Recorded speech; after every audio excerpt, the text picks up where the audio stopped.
ሌባናት ንብረቴን ዘርፋኛለች ወርቅና አልማዜን ይቼ ባለጌናት ወደ ቤት ያመጣሃት ልጅ ስትል ለባለቤቷ ለአቶ ደረጀ ወይዘሮ ማርታ ነገረችው።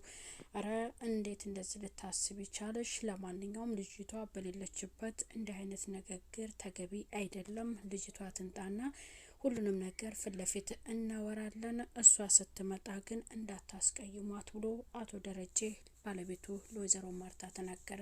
ወይዘሮ ማርታ ልጄ ኤቢና ናታን ይዋደዳሉ፣ ሁለቱ እንዲጋቡ ማድረግ ነው ስትል እኔም የልጅ ማየት ያምረኛል አለችው ለአቶ ደረጀ።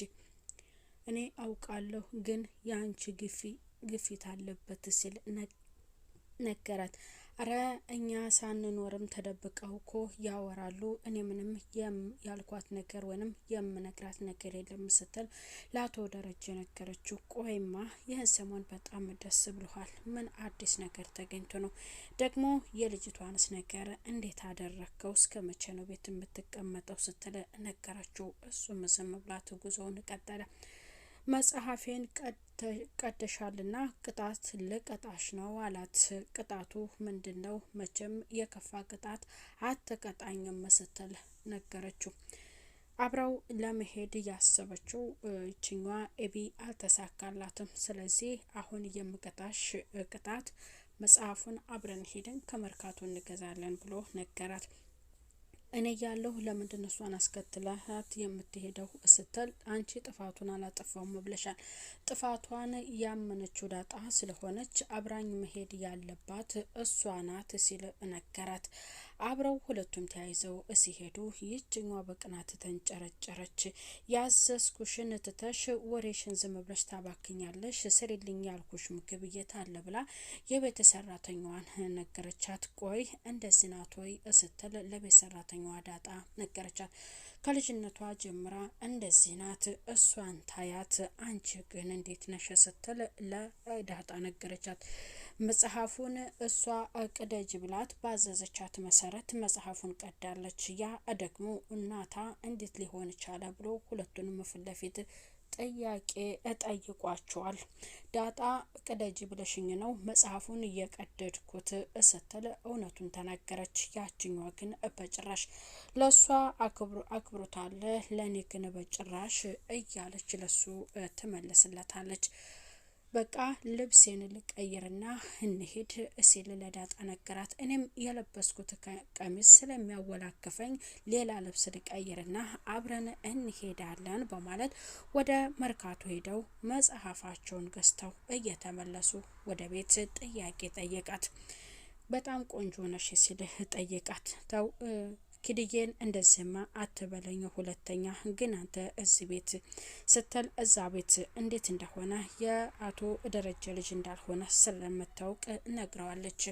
ለሱም አባቴና አቶ ደረጀ በጣም ጓደኛሞች ናቸው። እኔ ለትምህርት ወደ አዲስ አበባ ስመጣ እንዳልቀብጥና ባለጌ እንዳልሆን እዚህ ቤት ሆኜ እንድማር ነው የተነገርኩት ብሎ ለዳጣ ሲነግራት፣ አንተ እኮ ጠባቂ የሚያስፈልግህም ጥሩና መልካም ሰው ነህ ስትል ለእናታ ነገረችው።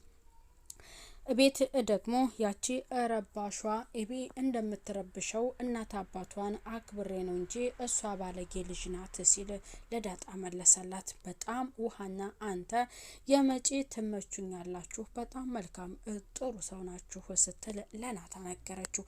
ሰላም ጤና ይስጥልኝ ውድ የተከበራችሁ የቻናል የተከታይ ቤተሰብ በሙሉ በያላችሁበት ሰላማችሁ ብዝት ይበል። ለዚህ ዩቲዩብ ቻናል አዲስ የሆናችሁ ሰብስክራይብ እያደረጋችሁ ቤተሰብ እየሆኑ እንዲሁም ቪዲዮውን ላይክ እና ሼር በማድረግ እስከ ፍጻሜው እንድትከታተሉ ስል በአክብሮት እጠይቃለሁ። ዳጣ ድራማ ክፍል 3 ተለቀቀ። ዳጣ የቤተሰቦቿን የምታውቅበት ከ18 አመት በኋላ ቤተሰቦቿን ፍለጋ የወጣችው በሞገስ ምክንያት ነው። ቤተሰቦቿ ተገኝተዋል። ያም አባቷ ነው። አባቷ የራሱን ህይወት መስርቷል። ያም ደግሞ ሁለት እህቶች አሏት። እንጀራ እናቷ ወይዘሮ ማርታ ፍላጎት የላትም እዛ ቤት እንድትቆይ፣ ምክንያቱም አልነገራትም። አባትየው ቤት አባዬ ብለሽ እንዳትጠሪኝ ብሏታል። እውነቱን እስከሚጣራ ድረስና እሱም ነገሮችን እስከሚያስተካክል ድረስ ደግሞ እዛ ቤት መቆየት እንዳለባት ለባለቤቱ ነግሯታል። እኔ ደግሞ ባልነኝ የምልሽን ነገር መስማት አለብሽ ብሎ ነግሯታል፣ አስጠንቅቆ በሚገባት መልኩ። በመጨረሻ ይቺ ተንኮለኛ እህቷ ደግሞ ናታን ስለምትወደው ከናታን ጋር ለማለያየት ስለምትሞክር የሰራቻት ነገር አለ። ያም የእናቷን ወርቅና አልማዝ በማንሳት ከቤት እንድትባረርላትና ከናታ ጋር ያላት መቀራረብነት እንዲቋረጥ አድርጋለች። በዛ ደግሞ ያሰበችው ነገር አይሳካላትም። እየተርበተበተች እዚህ ክላስ ገብታ ነበረ። እሷ ሌባ ናት ብላ ለእናቷ ትነገራለች። እሷ ደግሞ እንዴት ሳታያት ልትጠረጥሪያት ቻልሽ ስትል መልሳላታለች። በኋላ ወርቋን ስታይ ወይዘሮ ማርታ የለም ጉድ ያደረገኝ ደረጀ ነው፣ ንብረቴን፣ ወርቄን፣ አልማዜን እንዳለ በሙሉ ተዘርፍ ያለው ጉድ ያደረገኝ እሱ ነው እያለች በጣም ትነግራታለች። ሌባዋ ግን እየተርበተበተች ነው። አቶ ደረጀ ወደ ቤት ገባ። የተፈጠረውን ነገር ሁሉንም ነገሩት። ነገሩን በእርጋታ መካሄድ አለበት ሲልም ነግሯቸዋል። አንቺ ምን እንደዚህ ያሞጣሙጥሻል፣ ስርዓት ያዥ ብሎ ልጁን ኤቢን እንድትረጋጋና ሀሳብ እንዳትሰጥ አድርጓታል። ያችኛዋ መታ ጥያቄ እስከምትጠይቅና ሌባው ማን ነው ተብሎ እስከሚጣራ ድረስ ነው። ወይዘሮ ፋንቱ ወይዘሮ ማርታ ለፖሊስ ደውልልኝና መተው ይፈተሽልኝ እያለች ነው። እሱ ደግሞ ተረጋጊ፣ መጀመሪያ ልጅቷ ትጠየቅ እያለ ቢላትም በጭራሽ ዝም ልትል አልቻለችም። ቆጣ ባለመልክ ግን ነግሯታል። ከዛ ውሃ ጠገባቸው ነበረችና ልጅቷ ሌባ ናት ስትባል ውሃ ተነስታ ሄዳለች። ለዚህ ቤት ፖሊስ ሊመጣ ነው፣ ትልቅ ችግር ሊፈጠር ነው ብላ ለቤት ሰራተኛዋ ነግራታለች። የቤት ሰራተኛዋ ደግሞ ለምንድነው ምን ተፈጥሮ ነው ብላ ነበረ። ዳጣ ሰርቃ ነው እየተባለ ነው። እኔ ግን ዳጣ ተሰርቃ አይመስለኝም ስትል ለቤት ሰራተኛዋ ነግራታለች። የቤት ሰራተኛዋ ስለምታውቅ እንደ መሳቅ ብላ ዝም ብላ አልፋለች።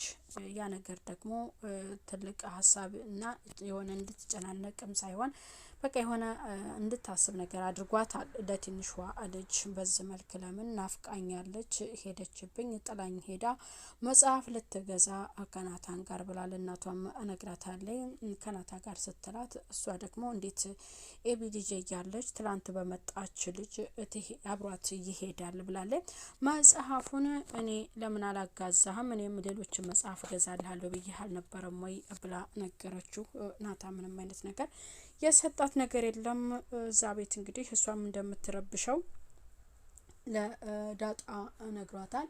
አባቴን አገኝቻለሁ፣ ለሁም ጀግና አባት ነው ያለኝ ስትል ሙሉ ታሪኳን ሊጠይቃት ያሰበው ናታን ትቶታል ማለት ነው። እሷ ደግሞ ከሱ ጋር መጽሐፉን ይዞ መጽሐፉን ለማንበብ ብትልም እሱ መጽሐፉን አልሰጣትም። መጽሐፍ እሰጥሻለሁ ያንን መጽሐፍ ታነቢያለሽ ብሎ ሲላት እኔ መጽሐፍ እኮ ለማንበብ አልተማርኩም፣ ደግሞ አንድ መጽሐፍ ለማንበብ አመት ይፈጅብኛል ብላ ለናታ ነገረችው። ናታ ምንም ችግር የለው እኔ እሰጥሻለሁ ገጽ እያለ እንግዲህ እየቆጠበ ሊሰጣት አስቧል። እንደዚህ ብሎ አመሰግናለሁ፣ እንዲሁም ደግሞ እኔ ነኝ የቀደድኩት ይቅርታ ብላ እዛች ልጅቷ ፊት ኤቢ ፊት ተናግራለች። በዛ ቅፍ ሲያደርጋት እንዴት እንደዚህ ሆን ይችላል ብላ በቅናት ተንጨርጭራለች። በመጨረሻ ሁለቱ ተያይዘው ናታንና ዳጣ ወደ ቤት ሲገቡ የለበሰቻት ልብስ በጣም ቆንጆ ነበረችና በቅናት ተንጨርጭረው ወይዘሮ ማርታም ፊት ለፊት አይታታለይ ማለት ነው። እንግዲህ በቀጣዩ ክፍል በዳጣ ላይ ምን ይካሄድባት ይሆን? እውነት በፖሊስ ትያዝ ይሆን? ሌባዋ ደግሞ ትያዝ ሲሆን እውነት ወጣባት ይሆን? ሰርቃ እንግዲህ በልብሷ በኪሱን ያደረገችው ምንድነው ብላ ጠይቃታለች። ውሃ ይታባታለች። ውሃ ግን ልትናገር አልፈለገችም ማለት ነው። አቶ ደረጀ በልጁ ጉዳይ በቀጣይና በባለቤቱ በሁሉም ቤተሰብ ምን አይነት እርምጃ ይወስድ ይሆን? መቶስ ፖሊስ ሲፈተሽ በማን ይገኝና ምን አይነትስ እርምጃ በሌባዋ ላይ ይወሰድባት ይሆን የሚለውን በቀጣይ ክፍል የምናይ ይሆናል። ቤተሰብ ያላችሁበት ሰላም ቆዩልኝ። ለዚህ ዩቲዩብ ቻናል አዲስ ሆናችሁ ቤተሰብ የሆናችሁ ቪዲዮውን ላይክ እና ሼር በማድረግ እስከ ፍጻሜው ተከታተሉ።